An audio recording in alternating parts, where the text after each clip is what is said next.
जय गुरु जी संगत जी, शुक्राना गुरु जी। गुरु जी के चमत्कारों के भंडार चैनल पर आपका स्वागत है। चैनल को लाइक करें, सब्सक्राइब करें और शेयर करें।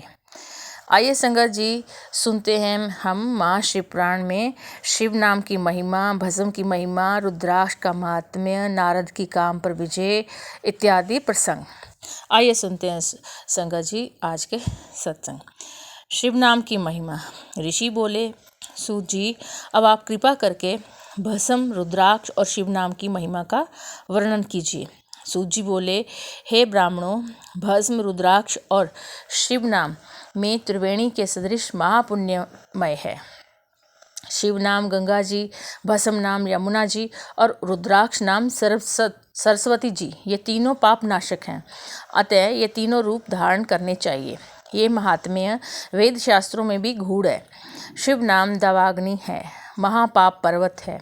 शिव नाम की दावाग्नि से ये महापातक नामक पर्वत नष्ट हो जाते हैं।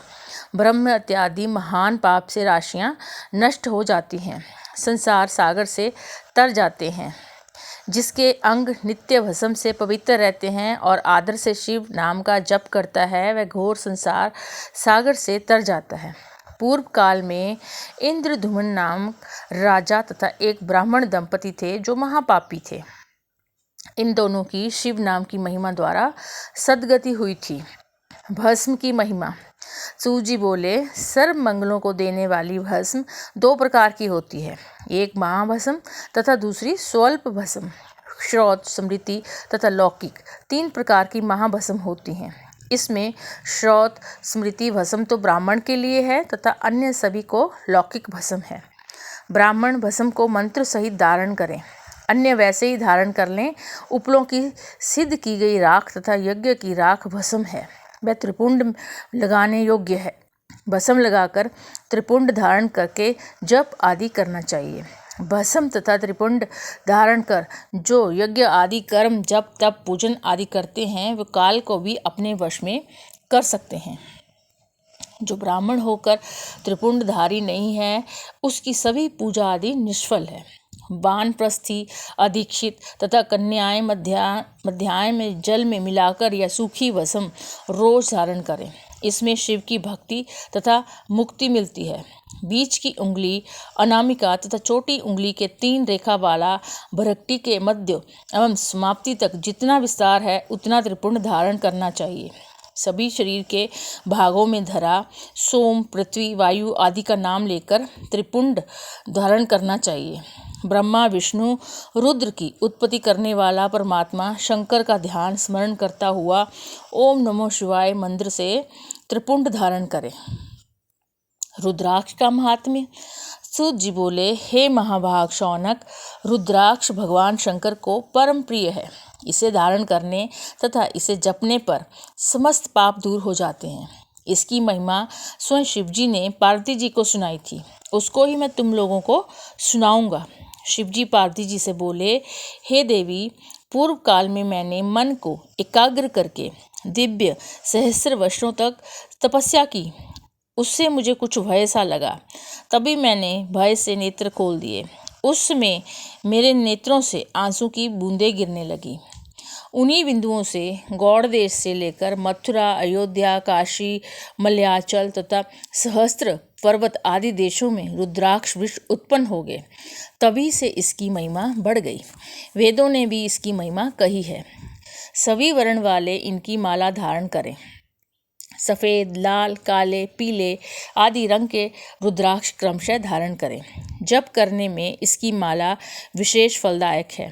गोल, चिकना, मजबूत, कांटेदार, मोटा रुद्राक्ष मनोरथ साधक और मुक्ति देने वाला है। हे देवी, रुद्राक्ष मुझे अधिक प्रिय है।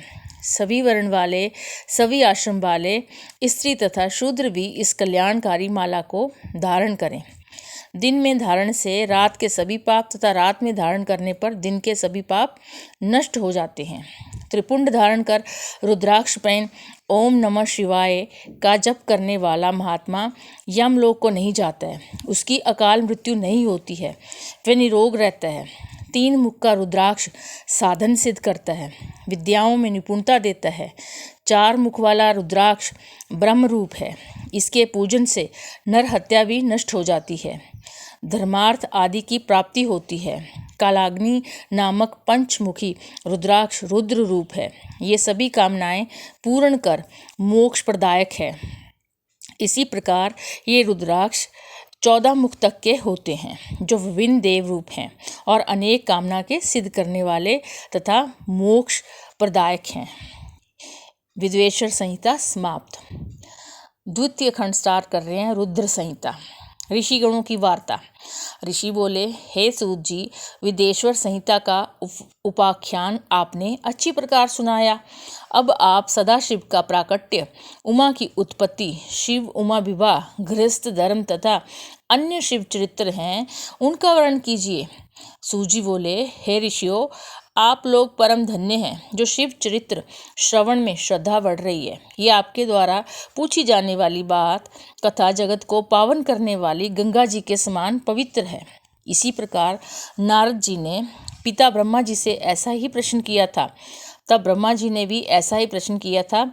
ऋषि लोग कहने लगे कि हे सूत जी, इस संवाद को हमें विस्तार से समझाकर कहिए। नारद की काम विजय।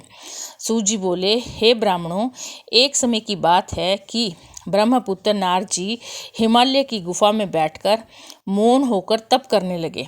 ऐसा उग्र तप किया कि इंद्र डर गया। इंद्र को वह हुआ कि नारद मेरे राज्यों को ना छीन ले। उसने तुरंत कामदेव को बुलाया और उससे कहा, तुम मेरे परम सखा हो, तुम्हारे सहारे ही मेरा राज्य चल रहा है। तुम बड़े बड़े ऋषि मुनियों का गर्भ चूर करते हो। हिमालय की गुफा में नारद शिव का बड़ा भारी तप कर रहा है। कहीं ऐसा ना हो कि वरदान में मेरा राज्य मांग बैठे। अतः वहां जाकर सुंदर बाग बगीचा बनाकर प्रवीण अप्सराओं के कामवर्धक नृत्य आदि से उनका तप खंडित करो। कामदेव ने वहां जाकर सब कुछ किया। अप्सराएं कामवर्धक नृत्य गीत लय आदि के द्वारा नारद का कुछ भी बिगाड़ न सकी, क्योंकि कामदेव को भस्म करने वाला शिव का यही स्थान था।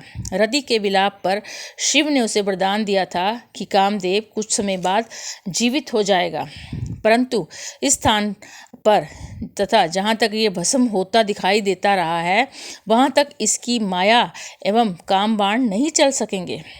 अतः इस स्थान से कामदेव लज्जित होकर इंद्र के पास लौट गया। ये सब शिव की ही माया थी। बहुत काल बाद नारद जी तपस्या से जागे। तब उन्हें अपने द्वारा काम विजय का ध्यान आया। इससे उनके मन में अभिमान उत्पन्न हो गया।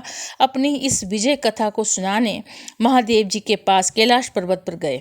शिव को प्रणाम करके अभिमान के साथ कामदेव पर विजय पाने का सब समाचार कह सुनाया। शिव जी ने नारद की प्रशंसा की और कहा, हे नारद, तुम धन्य हो, परंतु इस प्रसंग को अन्य देवताओं से मत कहना, विशेषकर विष्णु भगवान से मत कहना। परंतु शिव की माया को कौन टाल सकता है। नारद ने ब्रह्मलोक में जाकर ब्रह्मा जी से सब कुछ कहा।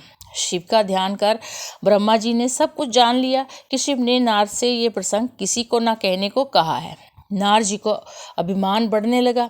ये शिव जी ही की लीला थी। नारद ये कथा सुनाने विष्णु लोक जा पहुँचे। विष्णु ने नारद को आते देख आसन से उठकर प्रणाम किया और प्रेम से पूछने लगे, आपका कहाँ से आगमन हो रहा है। विष्णु का सत्कार पूर्ण वचन सुनकर नारद जी ने गर्भ सहित अपनी काम विजय की संपूर्ण कथा कह सुनाई। विष्णु ने नारद जी से कहा, हे मुने, काम तो भक्तिहीन जनों को सताता है। आप तो ब्रह्मचारी, तपस्वी तथा ज्ञान वैराग्य युक्त हैं। आपको ये विकारी काम कैसे सता सकता है। विष्णु के ये वचन सुनकर नारद जी गर्व से कहने लगे, हे स्वामी, ये सब आपकी कृपा है। कामदेव की क्या हस्ती है जो मेरा कुछ बिगाड़ सके। इस प्रकार कहकर नारद जी विष्णु लोक से चल दिए।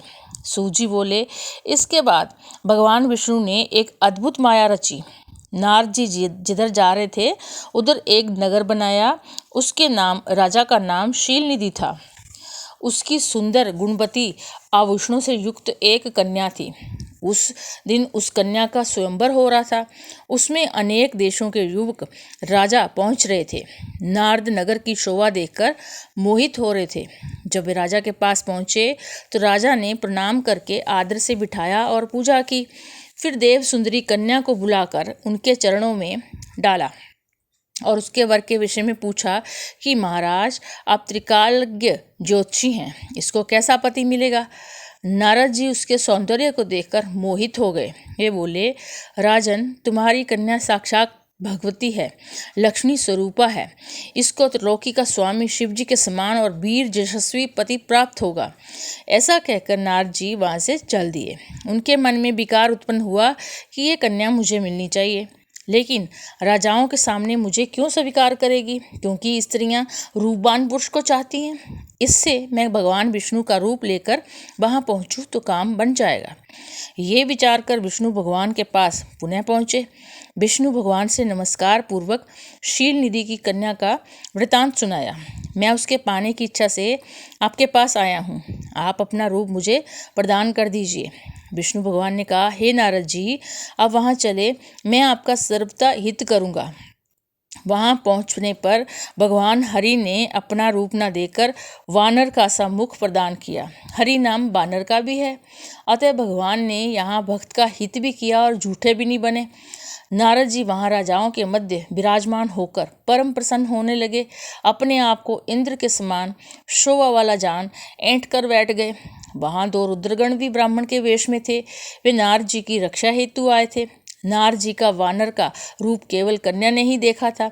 इस भेद को रुद्रगण जान गए। वे उनकी हंसी करने लगे। जब कन्या स्वर्ण की जयमाला लेकर स्वयंवर में आई तो वह नारद को देखकर अत्यंत क्रोधित हुई। उसने उधर फिरकर भी नहीं देखा। वहाँ राजा के वेश में विष्णु भगवान उस कन्या को विवाह कर ले गए। रुद्रगणों ने नारद जी से कहा, आप काम मोहित हो, आप अपना मुख जो वानर का सा है दर्पण में जाकर देखो उसे। जब उन्होंने अपना मुंह दर्पण में देखा तो क्रोध में भरकर पहले तो उन रुद्रगणों को शाप दिया कि तुम दोनों ने मेरी हंसी उड़ाई है, अतः दोनों राक्षस हो जाओ। रुद्रगण शाप धारण कर चुपचाप शिवलोक को चले गए। नारद जी शिव माया को न जानकर क्रोध पूर्वक जल में अपनी परछाई देकर विष्णु जी के पास गए और विष्णु से क्रोध में भरकर बोले, अरे दुष्ट कपटी, अरे मलिन मन वाले, तुम दूसरों को सुखी होता देख ही नहीं सकते। तुम पक्के मायावी हो, तभी तो तुमने मोहिनी रूप धरकर दैत्यों को अमृत पिलाया और कलश भी छीन लिया था।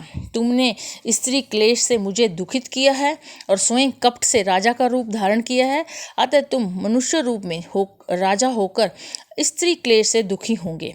तुमने मेरा वानर का मुख किया है, अतः तुम्हारी वानर ही सहायता करेंगे। विष्णु भगवान ने शिव की कृपा से ये शाप स्वीकार किया। जब शिव जी की माया का पर्दा हटा तो विष्णु के साथ जो कन्या थी वह अदृश्य हो गई। विष्णु तथा नारद असली रूप में आ गए। जब नारद जी को ज्ञान हुआ तो वो पश्चाताप करने लगे और विष्णु भगवान के चरणों में गिरकर प्रणाम करने लगे तथा क्षमा प्रार्थना करने लगे। भगवान विष्णु ने प्रेम पूर्वक उठाकर गले से लगाया और बोले, हे नारद, तुम चिंता मत करो। तुमने अभिमान किया था, शिव आज्ञा का पालन नहीं किया था, ये उसी का फल है। हे नारद, ये सब शिव जी की ही इच्छा का फल है। अब तुम संशय छोड़कर शिव जी के 100 नामों का प्रेम पूर्वक पाठ करो, उससे सभी पाप नष्ट हो जाएंगे। सूत जी बोले, विष्णु भगवान नारद जी को ऐसा कहकर अंतर्ध्यान हो गए। तब नारद जी भी मृत्यु लोक में जाकर शिवलिंगों का दर्शन करने लगे। तब उन रुद्रगणों ने नारद जी को देखा और शाप मुक्ति का उपाय पूछा। तब नारद जी ने कहा, हे रुद्रगणों, उस समय शिव की माया से मेरी बुद्धि भ्रष्ट हो चुकी थी। इस कारण मोहवश मैंने तुम्हें शाप दे डाला था, परंतु अब अपने शाप का उद्धार सुनो। तुम दोनों मुनिवीर्य से राक्षसी कुल में जन्म धारण करोगे। तुम्हारा बल प्रताप तथा वैभव महान होगा। तुम सदा शिव के भक्त बनोगे। कई वर्षों के बाद भगवान के अवतार लेने पर उनके द्वारा तुम मारे जाओगे, तब तुम्हारा उद्धार होगा। इसके बाद नारद जी शिव तीर्थों का भ्रमण करते हुए शीघ्र ही ब्रह्मलोक में पहुँचे। वहाँ ब्रह्मलोक में प्रणाम कर विष्णु स्वरूप को समझकर शिव की कृपा तथा प्रसन्नता के बारे में पूछा। ब्रह्मा जी बोले, हे नारद, तूने लोक कल्याणकारी ये बड़ा सुंदर प्रश्न किया है। महाप्रलय के समय सब स्थावर जंगम नष्ट हो गए थे। सूर्य, चंद्र, ग्रह, तारे, वायु, पृथ्वी, जल कुछ भी नहीं था। केवल आकाश ही प्रधान था तथा अन्य तेज शून्य थे। सत असत कुछ भी नहीं था। उस समय केवल अनंत स्वरूप अपूर्व परमानंद सदाशिव ही व्यापत रहते हैं। इसी को पंडित लोग अवार्चीन तथा प्राचीन ईश्वर की मूर्ति कहते हैं। उसने अपने शरीर से स्वच्छंद रहने वाली, कभी नाश न होने वाली शक्ति प्रकट की। वही प्रधान प्रकृति तथा गुणवती माया और बुद्धि तत्वजननी कहलाई। शिव ने उस पराशक्ति के साथ शिवलोक नामक क्षेत्र की रचना की। उस उत्तम क्षेत्र को काशी कहते हैं, जो उत्तम, सर्वोपरि तथा मोक्ष प्रदान करने वाला है। हे मुने, प्रलय काल में भी वह क्षेत्र शिव पार्थिव से रहित नहीं होता, इसी से इसे अभिमुक्ति कहते हैं। शिव जी ने धनुष धारण करके यहाँ एक आनंद कानन बनाया था। उसमें शिवा ने रमण करते हुए दूसरे पुरुष के निर्माण की इच्छा की और सोचा कि उसे काशी का भार सौंपकर काशी में शांति से शयन करेंगे। ये निश्चय कर दक्षिण भाग के दशम अंश से सुधा रूप आसव स्वाप किया, जिससे त्रिलोकी में सर्व सुंदर पुरुष का आविर्भाव हुआ। शिव ने उस सर्वत्र व्यापक पुरुष का नाम विष्णु रखा। उन्हें सर्व साधन प्राप्त करने को तप करने का आदेश दिया तथा वेदों का उपदेश किया। तप के बाद विष्णु के शरीर से अनेक जलधाराएं निकली। उसमें विष्णु ने थक कर शयन किया। फिर उनमें सभी तत्वों की उत्पत्ति हुई। फिर उनका विस्तार हुआ और संसार की पंचभूत तथा पंचतंत्र मात्राएं आदि से सृष्टि हुई। ब्रह्मा जी की उत्पत्ति। ब्रह्मा जी बोले, श्री नारायण के जल में शयन करते समय शिव की इच्छा से नाभि में कमल की उत्पत्ति हुई, जिसका अनंत योजन विस्तार और ऊंचाई थी। उनके साथ शिव ने मुझे उत्पन्न किया। मैं 4 मुख वाला, लाल मस्तक तथा त्रिपुंड धारण करने वाला था। मैंने उस समय कमल के अलावा कुछ भी नहीं देखा। उस समय मुझे कुछ भी ज्ञान नहीं था। मैं अपने तथा अपने कर्ता के बारे में जानने की इच्छा करने लगा। बुद्धि प्राप्त होने पर कमल की नाल में नीचे को उतरा। एक एक नाल को पकड़ता हुआ 100 वर्ष तक नीचे चलता गया, परंतु कमल की जड़ का पता न चला।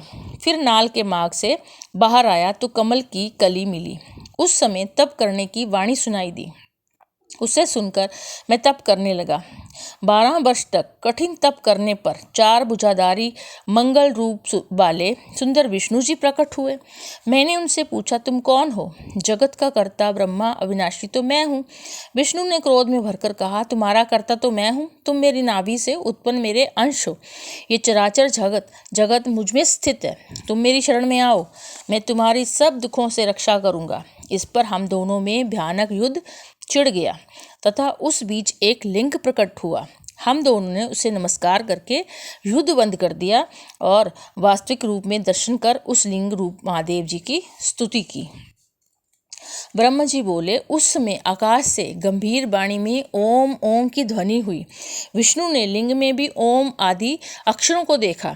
इस अग्नि सदृश लिंग की हम परीक्षा के लिए विचार करने लगे कि यहाँ कहाँ से प्रकट हुआ है।